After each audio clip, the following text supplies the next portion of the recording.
शिक्षा मंत्री सीमा त्रिखा आज कैथल लघु सचिवालय के कार्यक्रम में बतौर मुख्य अतिथि पहुंची। लाल डोरे के 81 भू मालिकों को रजिस्ट्री वितरित की गई। इस मौके पर उनके साथ विधायक लीलाराम, नगर परिषद चेयरपर्सन सुरभि गर्ग व प्रशासनिक अधिकारी मौजूद रहे। फर्जी मान्यता प्राप्त स्कूलों को लेकर पूछे सवाल पर शिक्षा मंत्री सख्त नजर आई। उन्होंने कहा कि जिसने भी गलत काम किया है उस पर कार्रवाई जरूर होगी। आपको बता दें कि कैथल में 40 के करीब ऐसे निजी स्कूल हैं जिनकी फर्जी मान्यता है और जांच में दोषी करार दिए जा चुके हैं, लेकिन कार्रवाई अभी तक नहीं हो पाई है। आइए सुनाते हैं शिक्षा मंत्री सीमा त्रिखा ने पत्रकारों को क्या जानकारी दी। लोकतंत्र का एक बहुत खूबसूरत पहलू है कि लोकतंत्र में जनता जिसे चुन करके भेजती है, जनता उसकी मालिक होती है और जो जनप्रतिनिधि होता है वो एक सेवादार के रूप में काम करता है। 2014 से हरियाणा में और भारत में जनता ने अपना मन बनाकर ये जिम्मेवारी भारतीय जनता पार्टी को हरियाणा में भी सौंपी और केंद्र में भी सौंपी।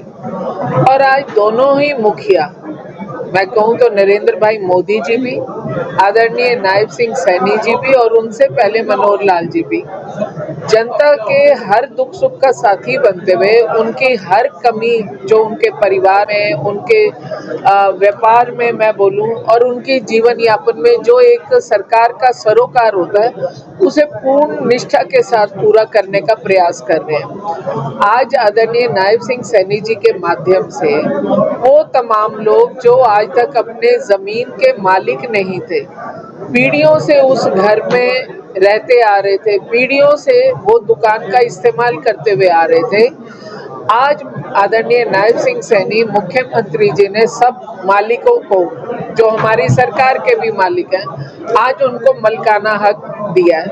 और मैं इस काम के लिए जितने लोगों को लाभ मिला सभी को हृदय से बधाई देती हूँ, शुभकामनाएं देती हूँ और अपने मुख्यमंत्री हरियाणा का दिल की गहराइयों से धन्यवाद करती हूँ। शिक्षा विभाग में क्या आपके शिक्षा विभाग होने के बाद क्या आपने चीज की? शिक्षा विभाग में हम लोगों ने एक ये फैसला लिया कि जितनी हमारी सरकारी बिल्डिंग्स हैं जो नई बन रही हैं और जो पिछले 10 साल में बनी है और जो पुरानी मजबूत बिल्डिंग्स हैं, सबको सोलर सिस्टम पे डाला जाए ताकि खर्चा ये वाला कम हो और हम इस खर्चे को शिक्षा विभाग में किसी और विषय में, चाहे वो टीचर्स हैं या कोई और विषय बच्चों के लिए, हम इस्तेमाल कर सकें। अभी हाल ही में हमने एक कार्यक्रम शुरू किया है, 11 दिन 22 जिले। 11 दिन में हम 22 जिलों को टच करेंगे और 11 दिनों में हम जिन 22 जिलों में हम हर जिले में जा रहे हैं, वहाँ की जो हमारी सरकारी स्कूल की SMC है, जिसे हम स्कूल मैनेजमेंट कमेटी बोलते हैं, उनको साथ लेकर के और टीचर्स को साथ लेकर के शिक्षा को और बेहतर कैसे किया जाए, साधन और कैसे नए जुटाए जाएं, और जो स्कूल में आज चाहे मिड डे मील मिल रहा है या बच्चों को आने जाने में कोई सुविधा है या नहीं है, इन सारे विषयों पर हमने चर्चा भी कर रहे हैं और अपनी SMC से हम सुझाव भी ले रहे हैं। बहुत सारी हमारी स्कूल मैनेजमेंट कमेटीज ऐसी हैं जिन्होंने अपने आप मेहनत करके स्कूल के कमरे भी बनाए हैं, बच्चों को, गांव से बच्चों को सरकारी स्कूल में भर्ती भी कराया है। तो हम ऐसे बहुत सारी SMCs को हम सम्मानित भी कर रहे हैं। आज मैं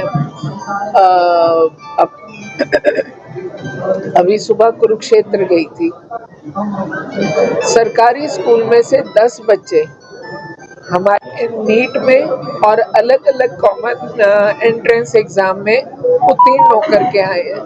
तो ये छोटी बात नहीं है कि एक सरकारी स्कूल का बच्चा नीट क्लियर कर रहा है या IIT में जा रहा है, तो ये बहुत बड़ी उपलब्धि है। यहाँ से आपको शिक्षा का बदलता हुआ स्तर दिखाई देता है।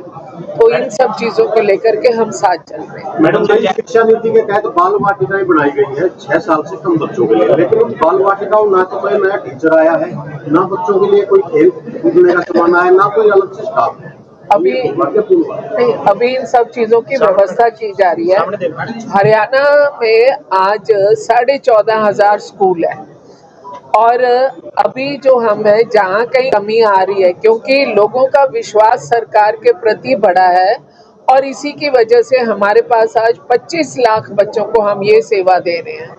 और लोगों का विश्वास बढ़ने का बहुत बड़ा कारण है कि स्कूल में बिल्डिंग में बदलाव लाना, टीचर्स के पढ़ाने के तरीके में और टीचर्स की संख्या में भी बदलाव लाना। लेकिन फिर भी इस भरोसे के दौर में चलते हुए कुछ चीज़ें हमारे लिए भी चुनौती बन जाती हैं। बहुत सारे लोग आकर के ये डिमांड करते हैं जी हमारा स्कूल 12वीं तक हो जाए। मान लीजिए 12वीं तक है तो इसमें साइंस आ जाए।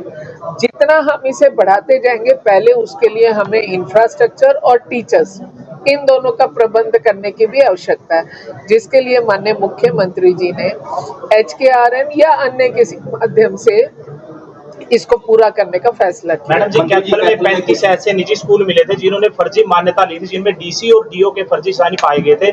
निदेशालय द्वारा FIR करने के आदेश हुए थे, 1 साल बाद कोई कार्रवाई नहीं हुई। 35 स्कूल ऐसे। देखिए,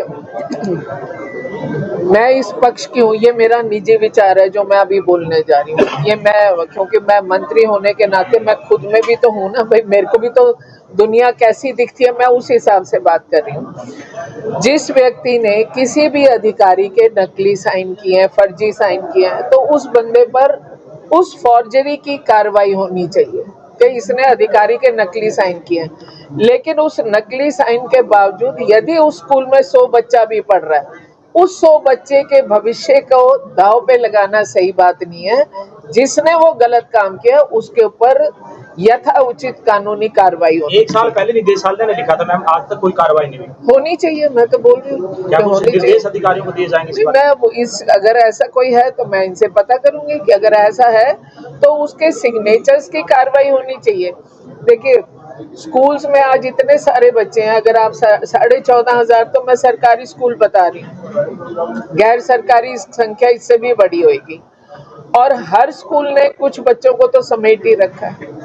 हम एक दूसरे से रंजिश में आकर के बहुत सारे काम कर जाते हैं, पर हमारा तो मकसद ये है कि हर बच्चे का बचपन सुहाना हो, अच्छा हो, सुदृढ़ हो, ताकि जो आज बुनियाद बननी है, संस्कारों की बननी है, शिक्षा की बननी है, और यही बुनियाद आगे चल के एक अच्छा नागरिक बनाने का काम करती है। और सबसे पहला काम हमारा ये है कि जो देश का नहीं वो किसी का नहीं, तो बच्चों में ये भावना भी डालनी जरूरी है।